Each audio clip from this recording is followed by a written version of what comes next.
माता जी के चरणों में बहुत बहुत दंडवत, बहुत बहुत प्रणाम। जी माता जी, पूरा परिचय जो है। प्रज्ञा पीठाधीश्वर जी। श्रीमान साध्वी विभानंद गिरी। जी जी दिल्ली में भी आश्रम है जी प्रज्ञा मार्ग, मेरे पूज्य गुरुदेव के नाम से। जी प्रज्ञा मार्ग डी ब्लॉक साके दिल्ली।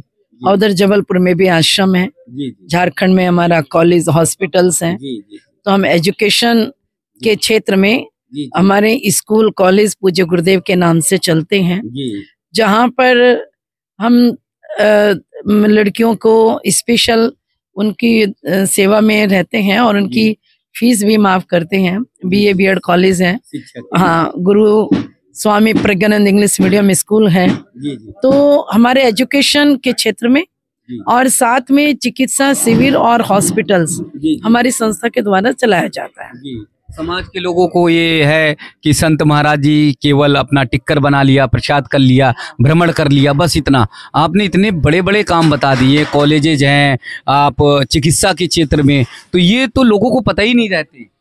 एक्चुअली मेरे पूज्य गुरुदेव भगवान जी जो अंतर्राष्ट्रीय प्रज्ञा मिशन के संस्थापक रहे हैं जी। और उनके द्वारा वो पीएचडी थे, एमए एलएलबी थे अच्छा। और प्रोफेसर रहे हैं वो जबलपुर में, फिर वहां से सिवनी चले गए थे। जी जी जी तो मेरे गुरुदेव स्वामी प्रज्ञानंद जी महाराज के पढ़े लिखे थे। जी मैं भी डबल एमए हूँ। जी तो इसलिए पूज्य गुरुदेव कहा करते थे कि शिक्षा जी एक ऐसे है कि जहां हम किसी को स्वावलंबन बना सकते हैं। बार बार किसी से दान लेंगे तो वो हमें बार बार दान नहीं देगा, और बार बार हम किसी को धन से अगर सेवा करेंगे 2 बार 4 बार, उसके बाद वो धन कहाँ से आएगा। जी तो क्यों ना उसे सक्षम बनाए, स्वावलंबन बनाए और उसको पैरों पर खड़ा कर दिया जाए। तो इसलिए पूज्य गुरुदेव के नाम पर गुरु प्रज्ञानंद इंटरनेशनल स्कूल है, जी इंग्लिश मीडियम। साथ में स्वामी प्रज्ञानंद बीए बीएड कॉलेज है जो चलता है। फिर ऐसे ही झारखंड में हमारे वहाँ के ट्रस्टी संस्थापक चेयरमैन हैं मेरे साथी पूर्व मंत्री कृष्णानंद त्रिपाठी जी, जो मैं Swami Pragyanand super speciality hospital 100 bed का जी जो वहाँ चलाया जाता है, कोविड के समय में उसकी स्थापना की थी। जी फिर वहाँ पंडित जगनारायण त्रिपाठी बीएड कॉलेज है जो हमें जमीन दान देता है, तो हम दानदाता के नाम से उस कॉलेज की स्थापना कर देते हैं जी ताकि उसका नाम भी बना रहे और उनको ये भी रहे कि हमारे नाम से ये कार्य चल रहा है। हमारा उद्देश्य है समाज की सेवा करना, राष्ट्र की एकता अखंडता के लिए, सनातन संस्कृति के लिए, पर्यावरण के लिए। गौ सेवा हमारे यहाँ पर स्वामी प्रज्ञानंद गौशाला भी चलती है जिसमें 250 गायें हैं, बिना दूध देने वाली गौ माताएं सेवा करते हैं। विश्व के सबसे बड़े पारद शिवलिंग हैं, जब उनका अभिषेक करते हैं तो वो 3 स्वरूप परिवर्तित कर लेते हैं, ब्रह्मा विष्णु महेश। उनको 1.25 किलो सोना मेरे पूज्य गुरुदेव ने अपने हाथों से पिलाया था। तो जब उनका जल धारा से अभिषेक करते हैं तो वो गोल्डन रंग के हो जाते हैं, और जब उन पर भस्मी चढ़ाते हैं तो वो सांवले रंग के हो जाते हैं। तो ये पारद शिवलिंग का एक महत्व है। पृथ्वी पर जितने भी शिवलिंग है, करोड़ों बार आप उनके दर्शन अभिषेक करें और एक बार पारद शिवलिंग के दर्शन कर लें तो वही फल उनको प्राप्त हो जाता है। कारण गंगा में डुबकी लगाने से पुण्य मिलता है, सरस्वती का आचमन करने से मिलता है, और माँ नर्मदा के दर्शन करने मात्र से पुण्य प्राप्त होता है। तो ऐसे ही पारद शिवलिंग की महिमा है। और इस समय जो माताओं की बात है, माता तो देवी है, या देवी सर्वभूतेषु मातृ रूपेण संस्थिता, नमस्तस्यै नमस्तस्यै नमस्तस्यै नमो नमः। कल भी माता मजबूर नहीं थी, आज भी माता अबला नहीं है, वो सबला है। जब वो अपनी पर आती है, चंडी का रूप धारण कर लेती है, तो सबको शिक्षा देती है, सब उसके मार्गदर्शन में चलते हैं। आज भी आपको बताएं, दुर्गा वाहिनी की लड़कियों को त्रिशूल दीक्षा दी जाती है और उनको वहां पर कराटे से लेके लाठी चलाना, तलवार चलाना, रिवॉल्वर चलाना, सारी तैयारियां करते हैं। क्योंकि मैं विश्व हिंदू परिषद की केंद्रीय मंत्रिमंडल की सदस्य भी हूँ। अभी दुर्गा वाहिनी का 8 तारीख को दिल्ली में मुझे त्रिशूल की दीक्षा मुझे देनी है। तो लेकिन माता जी, बीच में मैं सवाल करूंगा, इतनी सारी चीजें करने के बाद बेटियां हमारी ज्यादा भटकती हैं और ज्यादा जो है वो भटकाव में आ जाती हैं। असल में जी घर की रक्षा का कार्य है मातृशक्ति के ऊपर, माँ के ऊपर। एक तो माँ को अपनी बच्चियों को शिक्षा दीक्षा देना, क्योंकि पिता बाहर से धन कमा कर लाता है, वो सारी व्यवस्था बनाता है। घर में माँ को देखना है कि बेटी कहाँ जा रही है, कितने बजे स्कूल से आ रही है, और उसका बैग चेक करना है कहीं इसके पास कुछ गलत चीज तो नहीं है। कोई चीज अगर बच्चे लेकर आए और पूछना चाहिए बेटा ये चीज तेरे पास कहाँ से आई है। अगर माँ लोभ के कारण अगर उस बच्ची को ये नहीं पूछती और रख लेती हैं, फिर वो लड़की के कदम बढ़ते चले जाते हैं। तो जब बढ़ते चले जाते हैं, जब वो नहीं पूछते लोभ के कारण, तो वो लड़की गर्त में चली जाती है।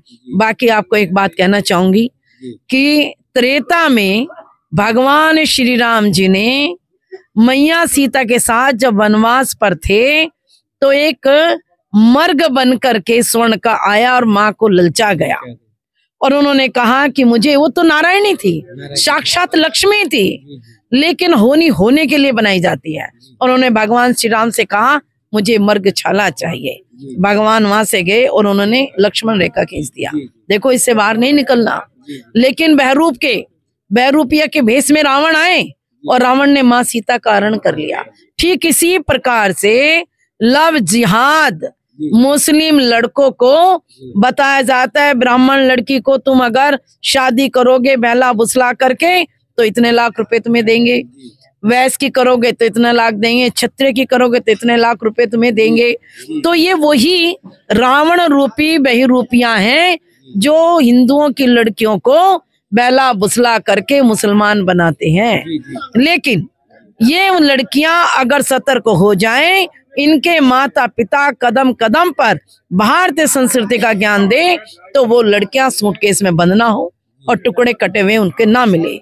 लेकिन ये बात है कि अब हिंदुओं की लड़कियां और लड़कों को इस समय एक विशेष रूप से उनको विश्व हिंदू परिषद के द्वारा, बजरंग दल के द्वारा, मातृशक्ति के द्वारा, दुर्गा वाहिनी के द्वारा, साध्वी शक्ति परिषद के द्वारा, इन सब के द्वारा जगह जगह उनकी गोष्ठी करके और उनको संस्कार दिए जा रहे हैं। जहां पर दुर्गा वाहिनी के शिविर में लड़की आती हैं, 10 दिन 11 दिन 15 दिन का शिविर लगाते हैं, जहां उनको बौद्धिक ज्ञान देते हैं, उन्हें ये सारी बातें समझाते हैं और आत्मरक्षा के लिए उनको दंड चलाना, रिवॉल्वर चलाना, बंदूक चलाना, ये सब उनको ट्रेनिंग दी जाती है। ये सब तो ट्रेनिंग दे रहे हैं माताएं, लेकिन बात बात में परिवार टूट रहे हैं। एक बेटी को अगर रील नहीं बनाने को मिला वीडियो पर, तो पता चला वो अपने पति से तलाक ले रही है। छोटी छोटी चीजों में परिवार भी खंडित होता जा रहा है। तो हमारे संस्कार जो है इतनी तेजी से खंडित हो रहा है, अगर आप लोग नहीं बचाएंगे, आगे नहीं आएंगे और मजबूती से, तो मुझे लगता है कि ये तो संस्कार एकदम खत्म हो जाएगा। देखिए, ये आपने बहुत बड़ा प्रश्न किया है आदरणीय। ये जो रील का जमाना है जी, आने वाले 20 वर्ष के बाद हर घर में एक पागल बच्चा पैदा होगा, क्योंकि मोबाइल को 10 मिनट बाद फिर देखते हैं क्या आ रहा है, इसमें क्या देख रहे हैं। ये एक एडिक्शन है, ये एक मनोरोगी की अवस्था में पहुंच रहा है। धीरे धीरे इससे लोगों का मोह भंग होगा, ऐसा नहीं है। और लोग इस समय जब कोई नई चीज आती है ना, तो नई चीज के प्रति आकर्षण रहता है। जिस समय बरसात होती है और बरसात में जब लाइट जलती है, तो आप देखते होंगे एक पंख वाला जीव आता है और वहीं पर उस रोशनी की ओर आकर्षित होकर वहीं मर के गिर जाता है ना। तो इसी तरह से बिल्कुल, तो इस समय उसी तरह का एक ये लोभ संवरण है जो अपने आप को वश में नहीं कर पा रहा है जीव। एक मोबाइल के, एक रील का, एक अंधाधुंध, क्योंकि रील के माध्यम से पैसे भी कमाने को मिलते हैं और ये रील में अश्लीलता आ गई है। पहले हमारे यहाँ पर जब शादी ब्याह होता था तो घरों से मामा, चाचा, ताई, मौसी, बुआ सबकी लड़कियों को लेकर आते थे। घर में लिपाई पुताई करना, घर का रोगन करना, साफ सफाई करने में लगा दिया जाता था और नाचने वाली को बाहर से बुलाया जाता था।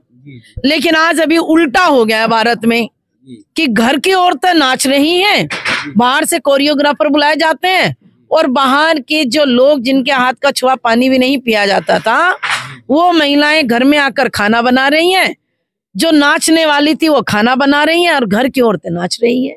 ये कलयुग का प्रभाव है, लेकिन इस पर संत समाज को गहरी चिंता है और संत समाज इस विषय पर प्रवचन दे रहे हैं और जगह जगह बैठ पर इस पर सम्मेलन कर रहे हैं। परिवार प्रबोधन के तहत इस पर कार्य कर रहे हैं हम लोग। कथाएं बहुत हो रही, प्रवचन बहुत हो रहे हैं, सुधार दिखता हुआ नहीं दिखाई नहीं, दे रहा बिल्कुल सुधार दिखता हुआ दिखेगा। बहुत तेजी से बहाव आ रहा, बहुत तेजी से परिवार प्रबोधन के तहत हम लोग एक एक परिवार तक पहुंचते हैं और इस पर संघ भी बड़े स्तर पे काम कर रहे हैं जी। और हम लोग उन सब संस्थाओं के साथ जुड़े हुए हैं, तो हम सब उस पर काम कर रहे हैं। परिवार प्रबोधन के साथ हमारे यहाँ लंबी गोष्ठियां होती हैं। करवा चौथ जब रखे जाते हैं, इस समय हम सब लोग 200-200 परिवार को एक साथ बैठते हैं। करवा चौथ के कार्यक्रम में संत महात्मा जाते हैं, उनमें प्रवचन करते हैं, उनको परिवार प्रबोधन की शिक्षा देते हैं। काफी सुधार चल रहा है। आप सुधार को दिखा नहीं रहे ना, इसलिए जी जी जी। तो काफी सुधार भी चल रहा है। आपने एक चीज देखा होगा कि रील बनाते समय घर में, जब दीपावली का त्योहार है, कोई भी है, तो माताएं घर में रील बनाते समय रंगोली डालते हुए भी दिखाते हैं। जी जी। हमारे भारतीय संस्कृति के उन सारे सांस्कृतिक कार्यक्रम को भी दिखाती हैं। जी जी। तो भारत का संस्कार भी इतना उच्च कोटि का है कि उसको देख रहे हैं, उसी से आकर्षण होकर के विदेशी लोग जो राम नहीं बोल सकते वो रामा बोल रहे हैं, जी। जो ओम नमो नारायण नहीं कर सकते ओम नमो नारायणा कर रहे हैं। तो ये भारतीय संस्कृति है जिसकी डोर में खींचकर विदेशी लोग में तो आ रहे हैं माता जी, लेकिन अपने देश के लोग जो है वो बहुत तेजी से भटक रहे हैं, बहुत तेजी से परिवार मतलब समाप्त हो रहा। मैं वृंदावन में जाता हूँ, माताएं सड़कों पर बैठी हैं, बेटे निकाल दिए हैं, उन्हें मतलब रखते नहीं, बहुएं जो है उन्हें निकाल देती है, बहुत तेजी से। देखिए, जब से भारत में एक बच्चे का प्रावधान करा है ना, एक बच्चे का, पहले तो हमारे यहाँ पर कम से कम 2-5 बच्चे होते थे। जब से ये हुआ ना, मैं एक और हमारा एक, वो एक बच्चे को पढ़ने के लिए सारी भोग विलास की सुविधा दे दी माँ बाप ने। फिर वो पढ़ा लिखा कर विदेश भेज दिया और विदेश जाकर उसने शादी कर ली। अब उसके माता पिता यहाँ भटक रहे हैं। अब इस पे माता जी जो है थोड़ा तल्ख सवाल हो जाएगा। आप इसे बोल रहे हैं, ओवैसी तुरंत बोलेगा, वो कहेंगे कि माता जी तो अपने विवाह और अपने संस्कार में आती नहीं और दूसरे को ये बच्चों का संदेश देती है। देखिए, जैसे लोग तुरंत ये देखिए, ओवैसी लोग एक नाली के कीड़े मकोड़े हैं जो केवल नफरत फैलाना जानते हैं। नफरत फैलाने के अलावा ना तो उन्होंने आज तक कभी मुस्लिम का भला किया है। वो एक राजनेता है, वोट बैंक की राजनीति करते हैं, क्योंकि उन्हें संसद में पहुंचना है। अगर वो तोड़ मरोड़ कर नहीं पहुंचेंगे, अपनी बात नहीं कहेंगे, तो उसे सुनेगा कौन? तो उनकी एक अलग परिभाषा है। लेकिन भारतीय संस्कृति में हमें यही है कि हिंदुओं से कि जनसंख्या बढ़ाएं, तो जनसंख्या बढ़ाएंगे तो हमारे पास एक बच्चा फौज में जाएगा, एक साधु बनेगा, हमारे मठ मंदिर खाली पड़े हो जाएंगे। मठ मंदिरों में भी तो चाहिए ना। तो इस समय भारतीय संस्कृति को बचाने के लिए इस पर भी अभियान चल रहा पर है, बिल्कुल चल रहा है। लेकिन हिंदुओं में तो बहुत पहले से चला, हम दो हमारे दो बच्चे सबसे अच्छे, यही संदेश भाई अब 2 बच्चे सबसे अच्छे नहीं, हमारे यहाँ तो जो है ना, आपने देखा होगा राजा राम के पिता दशरथ जी ने 3 विवाह किए थे, है ना। तो हमारे यहाँ तो बहु विवाह की प्रथा भी है और उसको जो है ना बड़े सम्मान के साथ उसको भारत में हमारे इतिहास में स्वीकार करते हैं। तो वो समय आ गया है कि जहाँ हमें अनेकों बच्चे करने होंगे, ताकि जिससे हमारी धर्म रक्षा हो, हमारी सुरक्षा व्यवस्था हो, परिवार हमारा संस्कारवान बने। तो उन सब चीजों पे मुहिम चलाई जा रही है।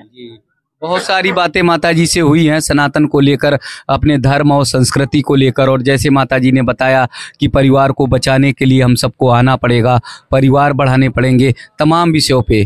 एक चीज़ आप लोग ये समझ लीजिए, जिन लोगों के मन में है कि साधु बस भगवा वस्त्र पहन लिए, फक्कड़ हैं, बस ऐसे घूमते रहते हैं, तो माताजी और माताजी के गुरु देव महाराज जी से आप जान लीजिए कि कितने उच्च कोटि के वो शिक्षित रहे हैं। माताजी भी डबल PhD किए हुए हैं, डबल विषयों से MA किए हुए हैं, तमाम मतलब कोर्सेज किए हुए हैं, तमाम शिक्षा की डिग्रियां माताजी के पास है, और एजुकेशन के क्षेत्र में, हेल्थ के क्षेत्र में जाने कितने बड़े काम कर रहे हैं। तो आपको समझना चाहिए कि हमारे संत महाराज सिर्फ भगवा वस्त्र डालकर गांव-गांव भ्रमण नहीं करते हैं, फक्कड़ सा जीवन नहीं व्यतीत करते, ये ना जाने कितने बड़े बड़े काम समाज सुधार के, देश सुधार के, संस्कार के, परिवार के करते हैं। बस इनके कार्यों को हम सबका दायित्व है, हम सबकी जिम्मेदारी है, ज़्यादा से ज़्यादा लोगों तक पहुंचाएं, तब ये जानेंगे कि हमारी मातृशक्तियां कैसे किस तरह से देश को सुधारने में लगी हैं।